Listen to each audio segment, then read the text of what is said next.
Já se vrátím asi o krok zpátky. A tam jsem mluvil o tom, já se vrátím o krok zpátky.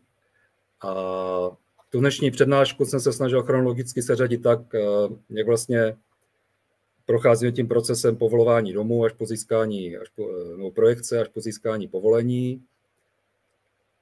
A budeme teda postupně si to projdeme. Tak teď už to snad bude fungovat.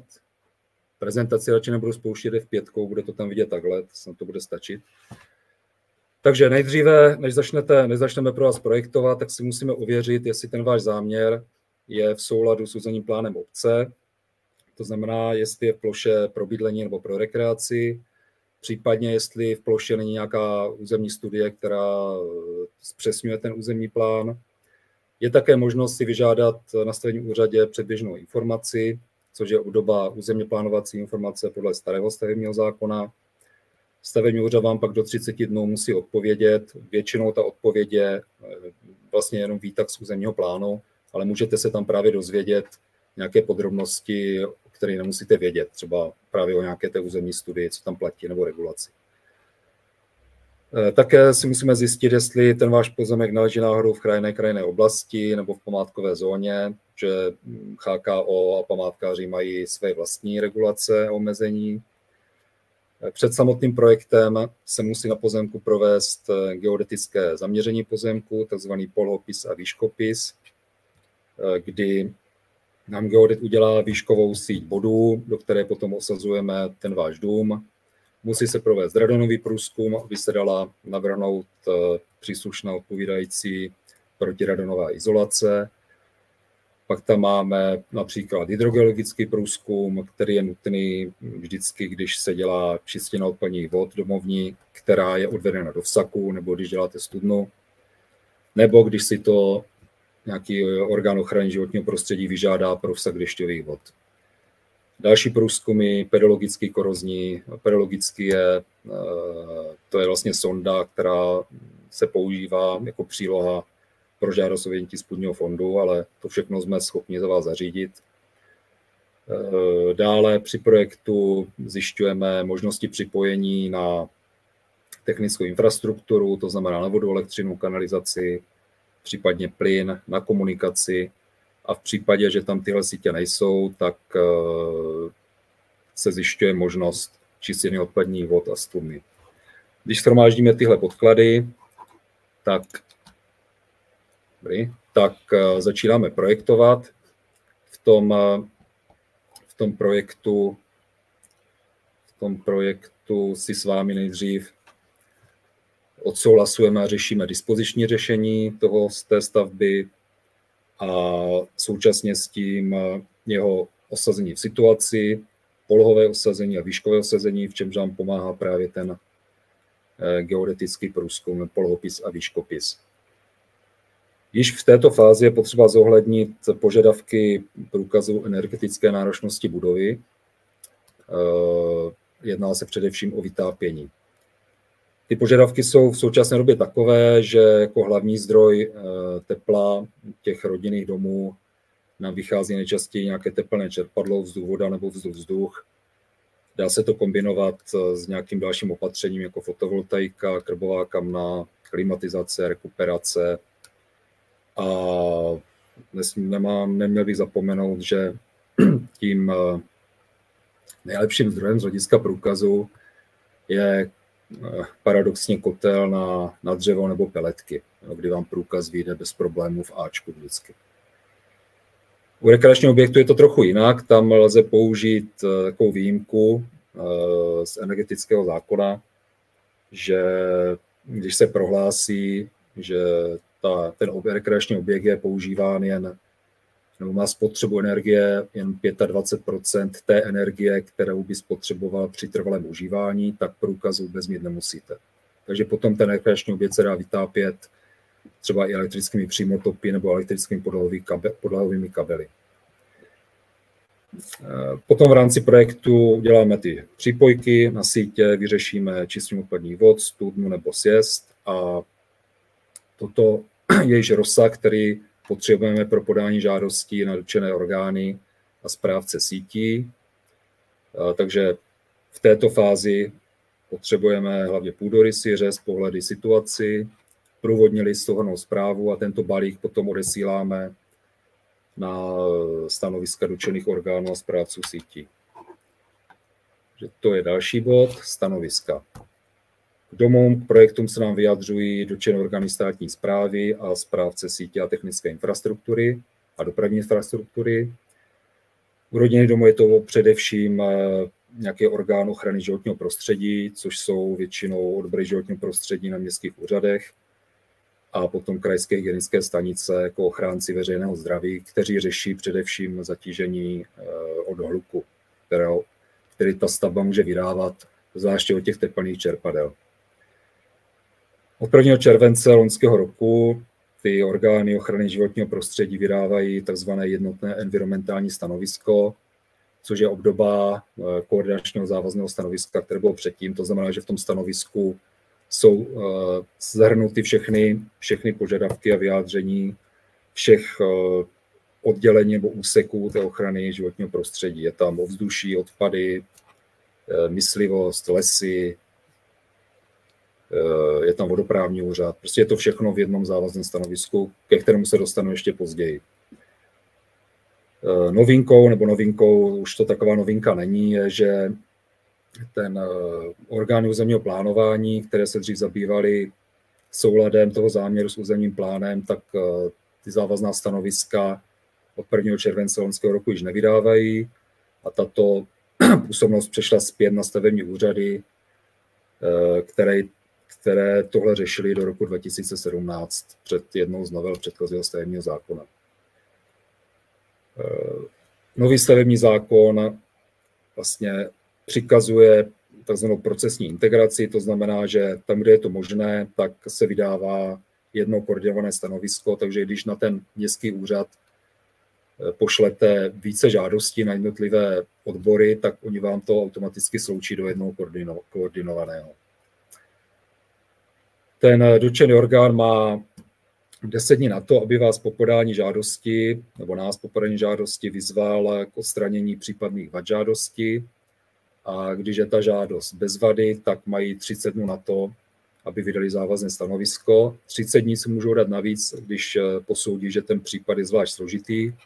A jednotné environmentální stanovisko má lhůtu 60 dní na vydání. Zůstala tam ze starého stavebního zákona zachována takzvaná fikce, to znamená, že když ten dotčený orgán nevydá to stanovisko v zákonné lhůtě, tak se stanovisko považuje za souhlasné, ale vy od toho dotčeného orgánu musíte mít dokument, že to stanovisko nevydal a že to stanovisko je vydáváno takzvanou fikcí. No a pak tam máme ještě vyjádření správců technické infrastruktury, tam se nic nemění, ti mají na vydání stanoviska 30 dní. Takže můžeme přejít dál. Když tahle stanoviska dostanete, no, ještě tady máme jeden krok, vlastně, co se nám změnilo tím novým stavebním zákonem, a to je to, že stavební úřad je povinen v případě potřeby sám si obstarat ta závazná stanoviska dotčených orgánů státní správy. To znamená, že když podáte projekt na stavební povolení na stavební úřad, tak stavební úřad sám rozešle žádosti o stanoviska těm dotčeným orgánům státní správy. Pozor, nevztahuje se to na vyjádření těch správců sítí, protože to není státní správa, takže o ty si vždycky musíme požádat zvlášť. Jaká je nevýhoda tady toho postupu? Nevýhoda je taková, že na ten stavební úřad podáte žádost o stavební povolení s kompletní dokumentací autorizovanou, kde už je všechno hotové.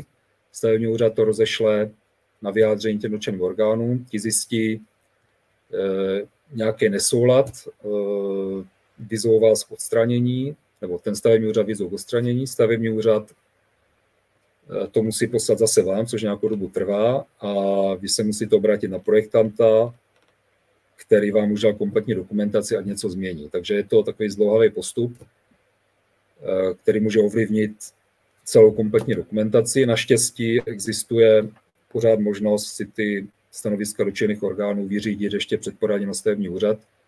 To znamená, ve fázi projektu kdy máme projekt v rozsahu, jak jsem říkal, půdorysy z pohledu situace, průvodní souhrnná zpráva. Toto postačuje pro vyjádření těm dotčeným orgánům. A když ten dotčený orgán má nějaký problém, tak se s ním komunikuje napřímo a je to mnohem rychlejší a efektivnější z hlediska celého projektu. Tak když tyhle stanoviska máme, tak to potom podáme na stavební úřad. Od loňského roku nám teda platí nový stavební zákon 283/2021. Ten zákon byl od roku 2021 zatím 6krát novelizován. Poslední novela byla v prosinci loňského roku, které se ještě dostanu. Plná účinnost stavebního zákona nastala 1. července loňského roku. Jak se určitě zaznamenali, současně se spustila digitalizace stavebního řízení a portál stavebníka. Jenom pro zajímavost, vlastně ten první stavební zákon, nebo první. Stavební zákon z roku 76 měl 145 paragrafů, tento stavební zákon má 336 paragrafů, takže jsme se za 50 let dostali k dvojnásobnému objemu paragrafů.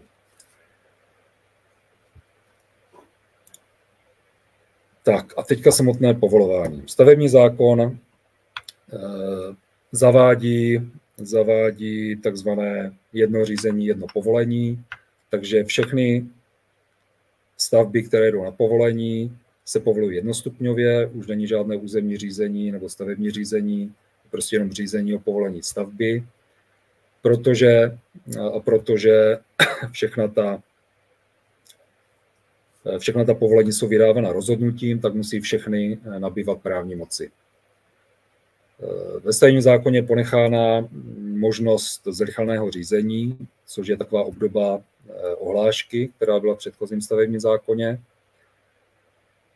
S tím rozdílem, takovým důležitým malým rozdílem, že u té ohlášky v předchozím stavebním zákoně jste museli doložit souhlasy sousedů, ale teď se musí doložit souhlasy všech účastníků řízení. Už jsme na to u některých stavebních úřadů narazili, že vlastně účastníkem řízení jsou i správci sítí, takže vy musíte doložit souhlasy správců těch sítí, což nevypadá, že by to byl problém, ale ten souhlas musí být vyznačen na výkresu situace.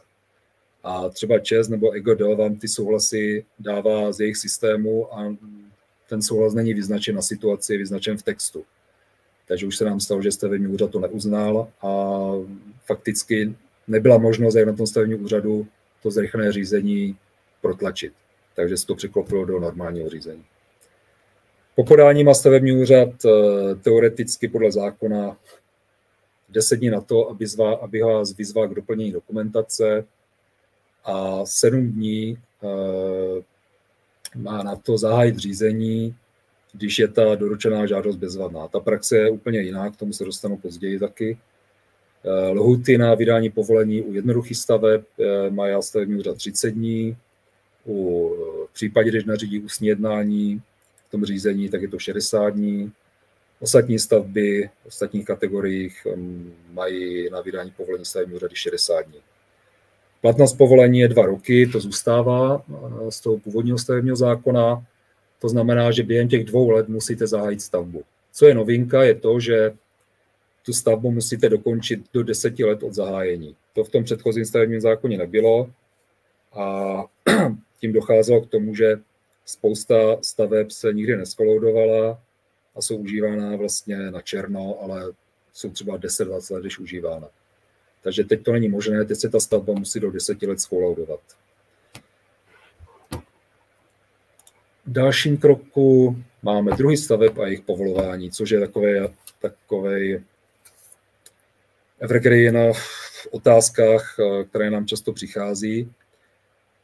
Ten nový stavební zákon dělí stavby do 4 kategorií. Ty kategorie jsou drobné stavby, jednoduché stavby, ostatní stavby a vyhrazené stavby. Co se nás lidi nejčastěji ptají skoro každý den, tak to jsou vlastně kategorie drobné stavby, protože drobné stavby se můžou realizovat bez povolení stavebního úřadu. Já jsem tady vypsal ty nejdůležitější kategorie těch drobných staveb, které můžete realizovat bez povolení, a to je stavba do 40 metrů čtverečních, do 5 metrů výšky a musí být více než 2 metry od hranice pozemku, ale důležité je, že musí být na pozemku rodinného domu nebo rekreačního objektu.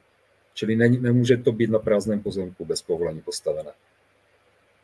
Další kategorie je stavba do 40 metrů čtverečních do 5 metrů výšky a musí být v územním plánu v ploše zahrádkářská osada a nesmí jít o stavbu pro bydlení nebo rodinnou rekreaci a musí být víc než 2 metry od hranice pozemku. Tohle se týká vlastně zahrádkářských osad a zahradních chatek, aby se mohly stavět bez povolení, ale není to určeno pro bydlení a rekreaci rodinou. Pak tam mám ještě jednu kategorii staveb, která je úplně nová, a to jsou stavby do 55 metrů čtverečných do 4 metrů výšky, které jsou v ploše, která je v územním plánu označena jako plocha rekreace. A zase musí být 2 metry od hranice pozemku. Takže to můžou být objekty pro rodinnou rekreaci, ploše rekreace, které se dají stavět bez povolení. Pak jsem tady vypíchl ještě oplocení do výšky 2 metrů, které se teď může stavět bez povolení i na hranici s veřejným pozemkem, což dřív nebylo možné. V předchozím stavebním zákonu se daly stavět jenom na hranicích se soukromým vlastníkem, ale ne s veřejným pozemkem. Takže teď si pozemek do 2 metrů můžete oplotit ze všech stran bez povolení. Další druh staveb jsou jednoduché stavby, to jsou všechny rodinné domy a rekreační objekty. Tady jsem vybral ještě další kategorii a to je doplňková stavba pro bydlení k rodinnému domu, která byla i v předchozím stavebním zákoně, ale teď se nám plocha toho domu zvýšila ze 70 metrů čtverečních na 80 metrů čtverečních. Musí být do výšky 5 metrů a víc než 2 metry od hranice pozemku. Potom se dá postavit i na pozemku, kde už stojí ten rodinný dům. A ještě je tam taková podmínka, že musí souviset s bydlením. A má být s tím rodinným domem nebo rekreačním objektem funkčně propojená, ale co je to funkční propojení, definováno není. Takže tam se dá hodně kličkovat.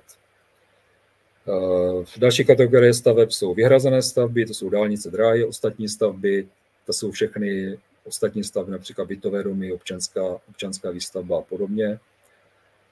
Všechny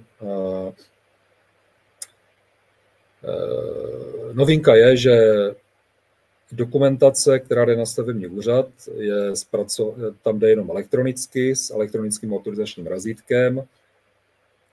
Takže vlastně projektová dokumentace rodinného domu, rekreačního objektu se podává jenom elektronicky. Je tam taková výjimkou jednoduchých staveb a to je ta, že jednoduché stavby, které nevyžadují zpracování projektantem, což je nová kategorie definovaná v novém stavebním zákoně, že projektant je ten, kdo má autorizaci, čili autorizovaná osoba, tak když ta dokumentace není zpracovaná projektantem, tak může být podána na stavební úřad i v listinné podobě.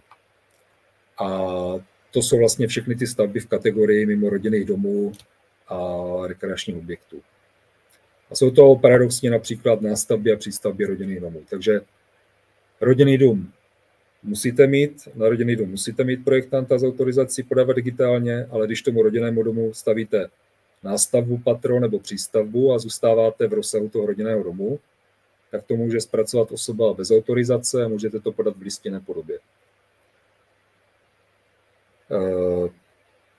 Taková velká novinka, která v praxi teprve čeká na ověření, jak to bude fungovat, je to, že musíte mít při provádění stavby pro bydlení, čili pro rodinné domy a rekreační objekty, vyhotovenou prováděcí dokumentaci podle vyhlášky o dokumentaci staveb. Tato dokumentace musí být přítomna na stavbě během celého provádění stavby a když stavební úřad přijde na kontrolní prohlídku stavby, tak ji na vyžádání musíte předložit.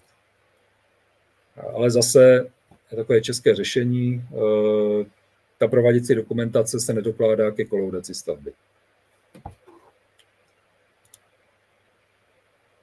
Tak ještě zmíním povolování přidružených objektů. Jsou například ty studny, čovky, sjezdy u rodinných domů. Tak projekt studny, čovky, sjezdu si vyžaduje projekt. Pro ten projekt potřebujete u čovky a studny hydrologický průzkum. U čovky to je průzkum kvůli vsakování vody. Když ta čovka není zaústěná do potoka, pak ten průzkum nepotřebujete, nebo do jednotné kanalizace, když je zaústěná, tak ten průzkum nepotřebujete. U studny ho potřebujete vždy. Potom potřebujete vyjádření správce povodí a životního prostředí, které vám vydají jednotné environmentální stanovisko k té čovce nebo studni. Povoluje se to společně s domem jako soubor staveb. Když máte u domu tu čovku nebo studnu, tak je to vodní dílo a povoluje to jenom stavební úřad obce s rozšířenou působností. To znamená, když spadáte pod menší stavební úřad, kde není odbor životního prostředí, tak by vám ten dům povoloval ten menší stavební úřad. Ale jak je u toho domu to vodní dílo, tak automaticky vás to přehodí na ten stavební úřad obce s rozšířenou působností. Takže ten pak povoluje jak tu čovku, tak ten rodinný dům. Je důležité nezapomenout, že vy potřebujete ještě u čovky a studny si vyřešit povolení k nakládání s vodami. To znamená u čovky vypouštění odpadních vodovod podzemních a u studny odebírání vod z vod podzemních. A tyto povolení vydává samostatně vodoprávní úřad.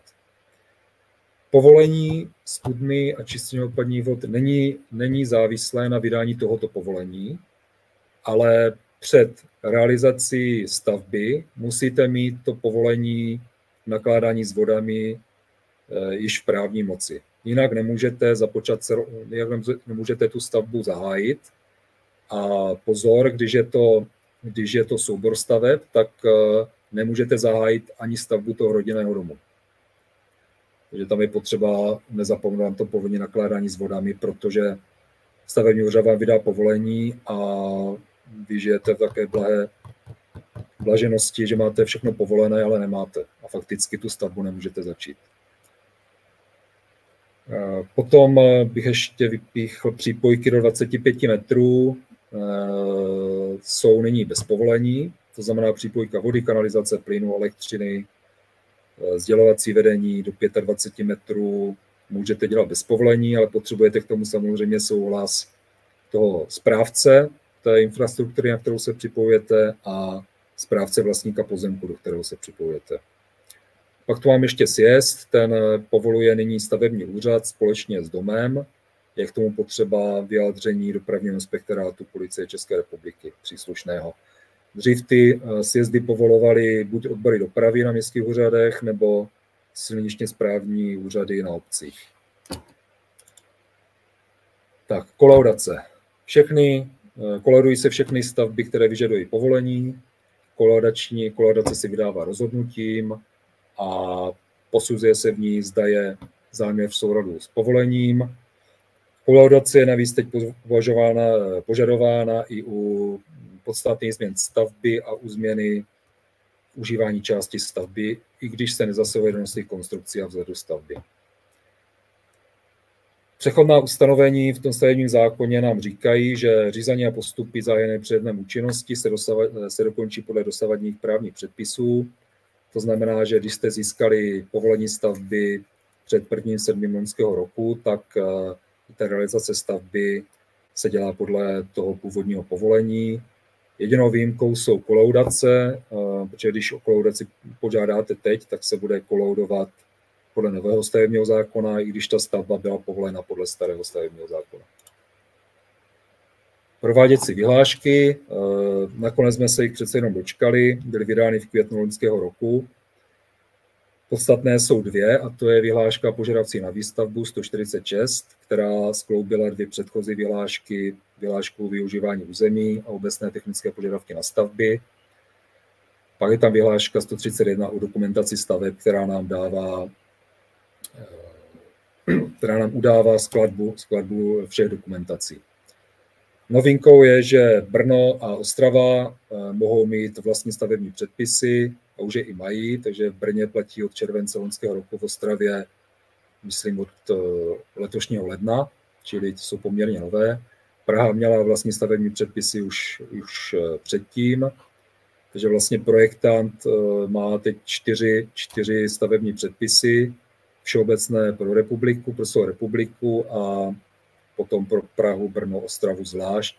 A ty stavební předpisy můžou třeba definovat jinou světlou výšku místností nebo jiné odstupy od hranic pozemku a podobně. Přechodné ustanovení v tom stavebním zákoně se týká také projektové dokumentace, která může být zpracována až do 30.6.2027 podle předchozích vyhlášek. To znamená, že když vám někdo začal projektovat ten dům před 1.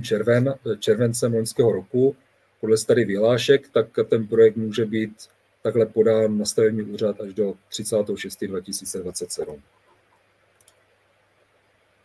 Tak a dostáváme se k portálu stavebníka, určitě už jste o něm slyšeli.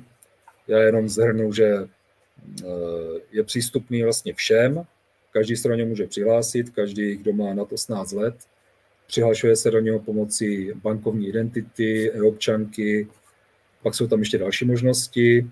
Přes ten portál se podávají žádosti o povolení stavby, žádosti o stanoviska dotčených orgánů, což je především životní prostředí a hygiena. Dají se přes něho doplňovat žádosti, když vám přijde výzva k doplnění a tak dále. Vkládá se do něho ta elektronická dokumentace s elektronickým autorizačním razítkem, plus stanoviska těch dotčených orgánů, když si vyřizujete předtím stanoviska správců sítí, souhlasy účastníků řízení, když chcete jít cestou zrychleného řízení plné moci, když se necháte zastupovat námi při podání a tak dále. Takže takhle by to mělo fungovat v tom ideálním stavu. Skutečnost je trochu jiná. Ten portál po spuštění byl částečně nefunkční. Ta nefunkčnost z naší strany spočívala v tom, že při tom zadávání nám to často házelo chyby a i když jsme tam dávali všechno dobře do toho portálu, tak to nešlo odeslat. A toto se vyřešilo tak během července a potom se nám podařilo přes ten portál tlačit těm stavebním úřadům ty dokumentace. Problém je v tom, že stavební úřad jede v systému stavebního řízení. My na naší straně projektanti stavebníci jedeme v tom portálu stavebníka, což jsou dvě platformy, které stojí proti sobě a navzájem jsou propojeny komunikačními kanály, ale vlastně ten stavební úřad nevidí do portálu stavebníka a my nevidíme do toho systému stavebního řízení. Takže se často stalo, že jsme podali žádost, nám ta žádost odešla, že je všechno v pořádku, ale stavebnímu úřadu přišla neúplná, že stavební úřad viděl například jenom tu žádost a vůbec neviděl dokumentaci, neviděl plnou moc. To samé se stalo třeba, když se podávaly žádosti těm dotčeným orgánům životní prostředí, hygiena, taky to viděli jenom částečně. Potom v lepším případě nám napsali, buď do datovky, nebo zavolali telefonicky, že to tam nevidí, že vidí, že jsme to podali, ale že to nevidí všechno a já jsem jim to pak posílal datovkou nebo mailem těm úředníkům. V horším případě stavební úřad to nechá ležet a potom napsal oficiálně výzvu k doplnění a tak dále. Jo. Takže a toto částečně funguje i doteď. Takže my máme teď postup takový, že já podám žádost a za pár dní a ten úřad volám, jestli jim to všechno přišlo. Stavební úředníci zase měli jiný problém, to, že museli zadávat ty údaje do nového systému stavebního řízení a vždycky tam měli v každém kroku nějaký problém a nepouštělo je to dále. Jo. Takže ty stavby potom stály na nějakém nesmyslu, že všechno vyplnili a nemohli se prokliknout dál. Toto všechno vedlo až k odstoupení ministra a pak se široce medializovalo to, jak se to bude řešit. Výsledkem byl tzv. Bypass, který byl schválen Senátem v prosinci loňského roku. A ten bypass řeší ale jenom problém na straně úřadu, ne na straně portálu stavebníka. Jo, takže od 20. ledna, co je minulý týden v pondělí, byl ten bypass zaveden zkušebně na některých stavebních úřadech. A jestli se osvědčí, tak od února bude zaveden na všech stavebních úřadech. A znamená to pro ty úředníky, že můžou používat ty staré systémy. Pro nás na té straně portálu stavebníka to neznamená vůbec nic. Je tam jediná změna a ta, že od 10.12. loňského roku můžeme podávat žádosti na stavební úřad i v listinné podobě nebo datovkou. Ale dokumentace se musí stále podávat jenom elektronicky s elektronickým autorizačním razítkem, kromě těch výjimek u jednoduchých staveb, o kterých jsem mluvil. A já jsem třeba nepochopil, k čemu tohle slouží, tedy ta výjimka, ale nevím. Plná funkčnost portálu stavebníka má být od 1. ledna 2028, takže úředníci státní správa si dala další 3 roky na to, aby všechno mohlo fungovat. Znamená to například to, že nebude možné přes portál stavebníka podávat žádosti o vyjádření těm správcům technické dopravní infrastruktury, což mělo fungovat již od toho července loňského roku, ale prostě to nefungovalo a bude to fungovat až za 3 roky. Takže doteď se žádá ti správci sítí po staru, to znamená, že si musíte najít, jakýho správce sítě, nebo my si musíme najít toho správce sítě, jaký tam je, a požádat přes jeho portál nebo ho přímo oslovit mailem nebo telefonem, aby nám poslal zákres sítě. Tak, to je asi všechno, už jsem mluvil dost a teď bych dal prostor pro vaše dotazy, tady vám k tomu pustím ke obrázky našich staveb a já se pustím do těch dotazů. Jak řešit stavební povolení pro malý dřevěný zahradní domek, kde už je výrobek i montáž dané od výrobce? Chci napojit na elektřinu, vodu, kanalizaci, potřebuji projekt, projektovou dokumentaci, všechna razítka. Záleží na tom, jestli ten zahradní domek spadá do kategorie těch drobných staveb. To znamená, jestli je do 40 metrů plochy, do 5 metrů výšky, je víc než 2 metry od hranice pozemku a je v ploše v územním plánu jako zahradkářská osada, tak na něho povolení nepotřebujete. Jestli do něčeho z těchto kritérií nespadá, tak potřebujete normálně projekt s autorizačním razítkem od projektanta a jde to na povolení stavebního úřadu. Tak, další dotaz je, bylo by možné získat tuto prezentaci. Napište mi na sebe kontakt a já vám ji pošlu na mail. Další dotaz, jaká je hranice ochranného pásma lesa? Často narážíme na 50 metrů, na internetu jsou 30 metrů. Já si myslím, že tu hodnotu právě, že se ta hodnota snížila na 30 metrů. Aspoň loni v létě jsem něco takového řešil a bylo to na těch 30 metrů. A v jaké vzdálenosti od lesa mohu stavět? Já myslím, že můžete stavět právě i v tom ochranném pásmu, ale je to za podmínek, které vám určí ten orgán ochrany lesa na životním prostředí. Mám zahradu, stavba strudla, bude se řešit přestavba v územním plánu. Bude se řešit přestavba na RD, v územním plánu v zástavbě. Nejsou zde přípojky. 50 metrů VN sloup na hranici našeho pozemku. Jaké jsou možnosti? Tak přestavba stodoly na rodinný dům je teda možná, když v územním plánu je ta plocha určená pro bydlení. Přípojky si musíte přivést, záleží na tom, jestli jsou tam právě řady těch inženýrských sítí, jako je voda a kanalizace hlavně.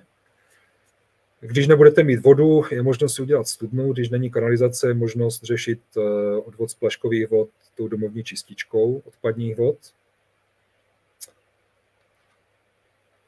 Potom je tam také důležité mít příjezd k té stavbě. A když je to rodinný dům, tak musíte mít to udělané tak, aby hasiči dojeli maximálně nebo minimálně 50 metrů od toho domu, aby se dostali 50 metrů od domu. Sloup na hranici našeho pozemku VN. Tak VN jako veřejné vysoké napětí má nějaké ochranné pásmo.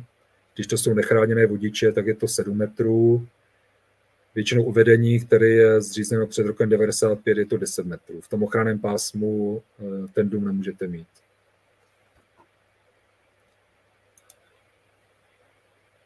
Tak. Další dotaz je, prodležím na žádost o stavební povolení před 1.7. Musí být součástí o stavební povolení projektu čističku odpadních vod, jiná možnost vlastně ničeho v místě není. No, ten stavební, když se bude žádat o stavební povolení na dům a potřebujete čističku odpadních vod, tak ta se dala řešit zvlášť, anebo nejpozději s projektem na ten dům. Jinak vlastně stavební úřad vám to povolení nevydá, když nemáte vyřešenou likvidaci těch splaškových vod.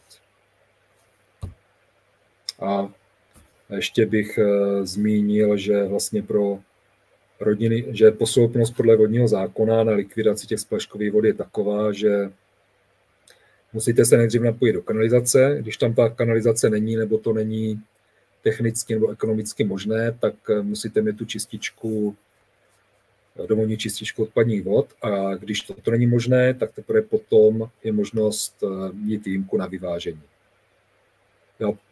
Prokázat, že to není možné mít čističku, tak to musíte prokázat jakým hydrogeologickým posudkem, který řekne životnímu prostředí, tomu odboru životního prostředí, že tam není možný vsak. Tak, prezentaci mailem, pošlete mi mail, já vám ji pošlu. Je stále možné stavit i blíž než 2 metry od hranice pozemku při souhlasu sousedů se zohledněním například nejezdí žádná okna na hranici pozemku. To pořád možné je, jako podle vyhlášky můžete stavět až na hranici pozemku, když tam nejsou okna a střecha nepřesahuje na sousední pozemek a nestékají tam dešťové vody. A to lze dokonce i bez výjimky. A potom, když v té stěně jsou okna, tak můžete stavět blíž než 2 metry od hranice pozemku. A současně o povolení stavby musíte požádat o výjimku právě z vyhlášky. Ta výjimka se projednává současně s tím řízením o povolení domu a myslím, že je stále spoplatněná asi 5 000 korunami. O povolení stojí 5 000, výjimka 5 000, takže by vás to stálo 10 000 to povolení. Souhlas sousedů ani k té výjimce mít nebudete, ti sousedi budou účastníci řízení o té výjimce a můžou se v rámci toho řízení k tomu vyjádřit.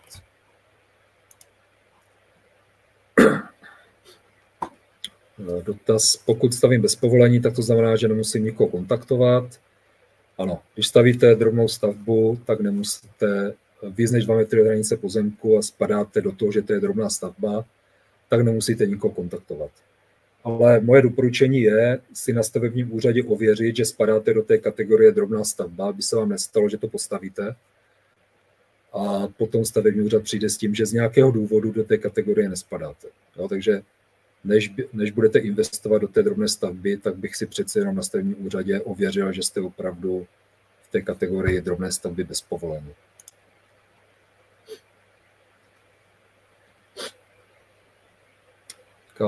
Mohu žádat o postup podle starého stavebního zákona, pokud ano, dokdy se dá dát žádost o postup podle starého stavebního zákona. To nelze. Od 1. července loňského roku se postupuje jenom podle nového stavebního zákona. Co se stane, když se stavba do 10 let neskalauduje, tak stavební úřad potom s vámi započne řízení o odstranění stavby a vyzve vás znovu ke kolaudaci a vy si požádáte o kolaudaci, předpokládám, že ta výzva k odstranění se zastaví a stavební úřad vám dá nějaký čas na to si připravit kolaudaci té stavby. Jak je to v rámci nového zákona ze změnou stavby před dokončením?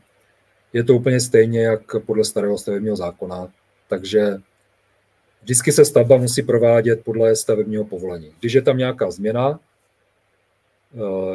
když je to teda nepodstatná odchylka, když se nezasahuje jednostní konstrukcí, nemění se vzhled stavby, nemění se požárně bezpečný prostor stavby, nezhoršuje se požární odolnost stavby, tak vlastně to stavební úřad zapíše jenom zápisem, že byla provedena ta změna, že souhlasí s tou změnou, že je to větší změna, třeba změna půdorysu nebo vzhledu nebo tvaru, tak vlastně požádáte požádáte o změnu stavby před dokončením. Ta změna se povoluje rozhodnutím, takže normálně probíhá řízení, ke kterému musíte doložit tu projektovou dokumentaci změny a stanoviska těch dotčených orgánů, kterých se ta změna dotkne. Takže když tam třeba měníte tepelné čerpadlo za jiné nebo je na jiném místě, tak potřebujete znovu vyjádření toho orgánu ochrany zdraví, čili hygienické stanice. Když měníte způsob likvidace splašku, tak vyjádření životního prostředí a tak dále. Tak, pokud plánuji novostavbě hned postaví výměnek, doporučujete ten výměnek hned zahrnout do žádosti o stavení povolení nebo lépe žádat odděleně, můžete žádat současně s tou stavbou.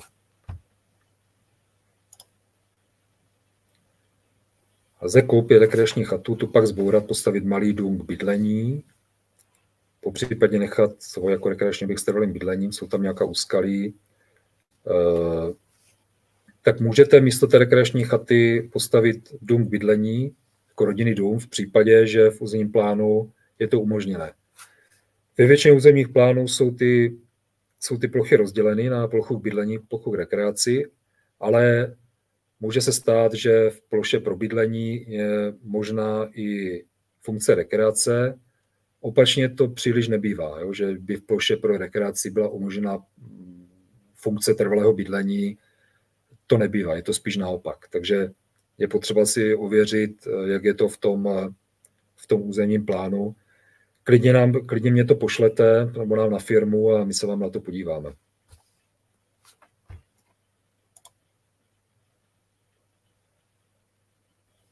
Můžete prosím podrobně popsat do zprávy to povolení sjezdu, kdo ho povoluje, stavební úřad, odbor dopravy. Takže sjezd povoluje stavební úřad. K tomu povolení sjezdu potřebujete vyjádření dopravního inspektorátu policie. Pro tu policii potřebujete projekt sjezdu. To znamená situaci, hlavně s rozhledovými trojúhelníky, to znamená s výhledama z toho sjezdu.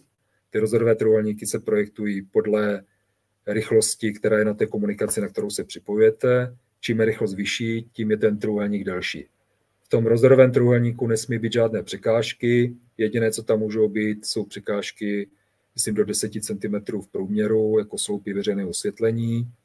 A můžou tam být překážky do výšky 70 cm, které nebrání ve výhledu. Na toto vám policie vydá to souhlasné stanovisko, nebo můžete požádat o povolení stavební úřad, on si vyžádá tu policii, ale lepší je to dělat napřímo. Policie vám vydá to stanovisko a s tím stanoviskem ten projekt podáte na stavební úřad a ten vám ten sjezd povolí.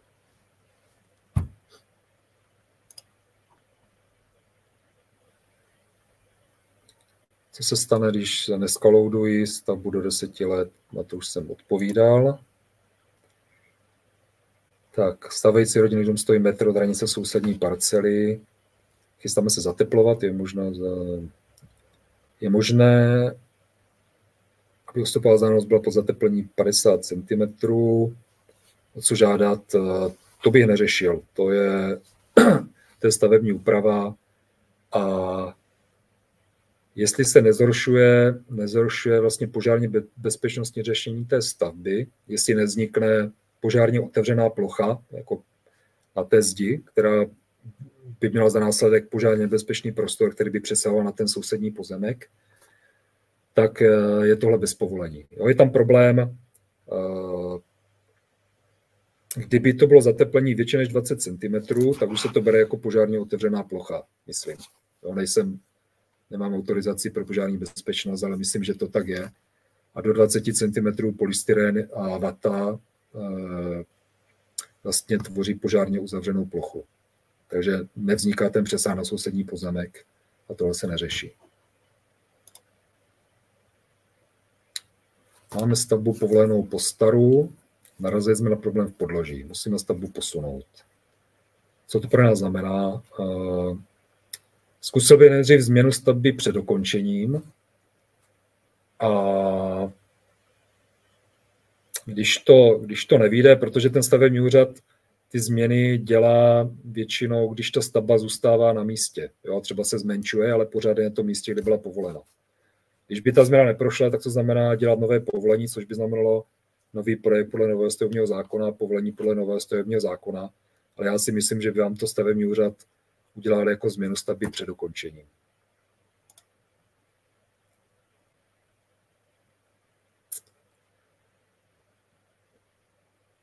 Tak.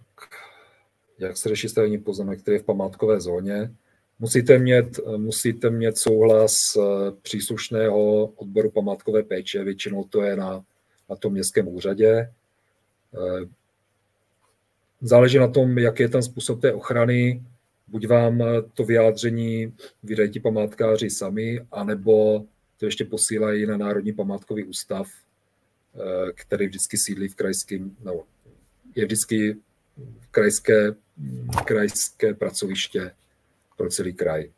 Jo, ti památkáři vám třeba předepíší, i jaký tam má být barva tašky.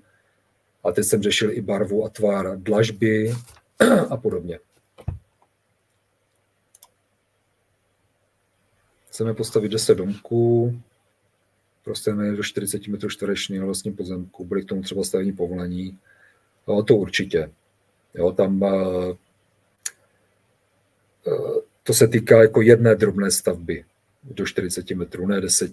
Jak je jich víc, tak ono se to sčítá, nelze jako stavět opakovaně všechny bez povolení, takže určitě na stavební povolení. Chci procedur postavit na zahradě rodinného domu domeček. Jo, takže možnost stavby do 40 metrů nebo čtverečního utřežená do 70. Tam ta možnost je do 40 metrů čtverečných bez povolení. To je ta drobná stavba na pozemku rodinného domu. A nebo, není to teda 70 metrů, je to nově 80 metrů čtverečných a to jde na povolení. Takže oboje je možné. Do 40 metrů bez povolení, do 80 na povolení. Možné financovat na hypotéku. To nevím, to je dotaz na banku, ale já si myslím, že jo. Tak za chvíli se nám ukončí ten online přenos, takže potom se jako vypne tady to živé vysílání a přejdeme už jenom na odpovídání, budu vám psát odpovědi v textu. Takže řeším rozdělení bytové jednotky na 2, jak mám postupovat, potřebuji projekt od autorizované osoby, tak to bude změna ve využití stavby a podléhá to kolaudaci, takže to podléhá i povolení a projekt od autorizované osoby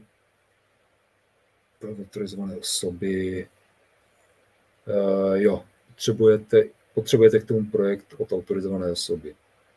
Povolení a potom i kolaudaci.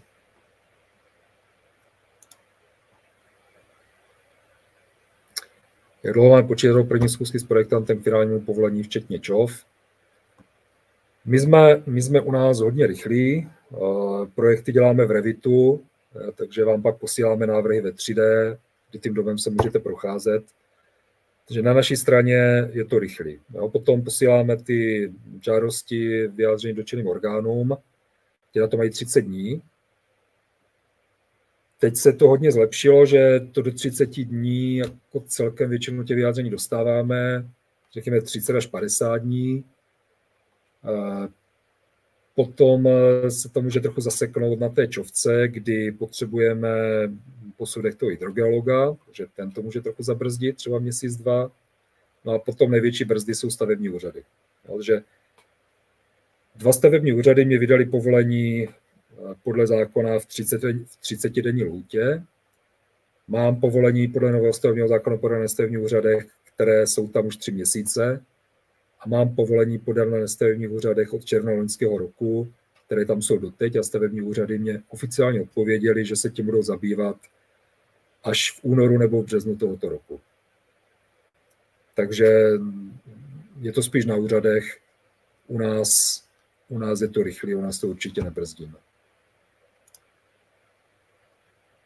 Prezentace přednášky pošlu na mail, pošlete mi mail na vás. Chtěl bych se zeptat, mohu stavební úřad požádat o stanovisko ve chvíli, kdy mám pohledy řez, zda stavba v této podobě může být postavená.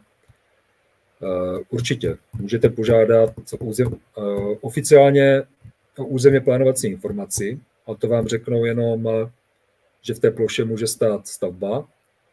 A když máte jenom řez a pohledy, tak to je spíš na konzultaci na ten stavební úřad.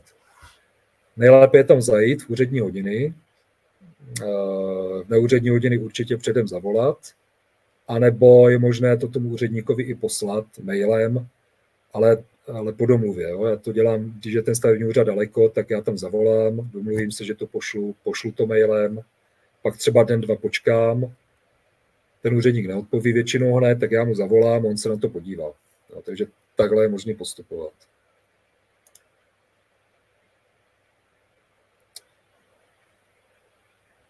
Při zateplování domu vybudované okno o rozměru 2x1,4 metru ve štítové stěně. Musím žádat o stavbu v rámci jednoduché stavby. Musím žádat o povolení. Jo, musí se žádat povolení, je to změna stavby. Teďka otázka je, jestli tu dokumentaci musí zpracovat. Nemusí. Tady tu změnu nemusí zpracovat autorizovaná osoba, ale lze to podat i v listinné podobě. Ale je to určitě na povolení, když je to v obvodové stěně.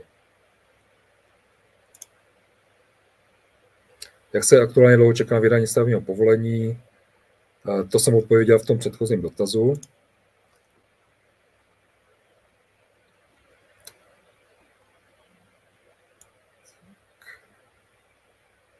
Prosím o zaslání prezentace, ano, to vám tam pošlu na ty maily. Prezentace na mail. Pro stavební povolení potřeba souhlas souseda. Ne, nikdy nepotřebujete souhlas souseda. Jo, můžete ho mít pro to zrychlené řízení, ale když vám soused nedá, tak neznamená, že ho potřebujete. Jo. Potom se ta stavba dělá ve standardním řízení, ti sousedi jsou obesláni stavebním úřadem v rámci toho řízení a mají možnost se k tomu záměru vyjádřit. A když nesouhlasí nebo mají námitku, tak stavební úřad tu námitku posoudí a buď vás vyzve k něčemu, nějaké úpravě nebo doplnění, co ten soused vyžaduje, nebo tu námitku zamítne. Potom po vydání toho povolení ten soused se může odvolat v rámci nabývání právní moci na krajský stavební úřad a tam je změna teď taková, že ten stavební úřad musí rozhodnout. Jo, dřív ten stavební úřad vlastně to vracel na ten obecní stavební úřad a byl tam, který zase rozhodl, zase se ten soused mohl odvolat, byl takový nekonečný ping-pong, tak to už nejde. Ten krajský úřad musí rozhodnout a ukončit to. Takže buď rozhodne, že to stavbu nepovolí, nebo rozhodne, že ji povolí.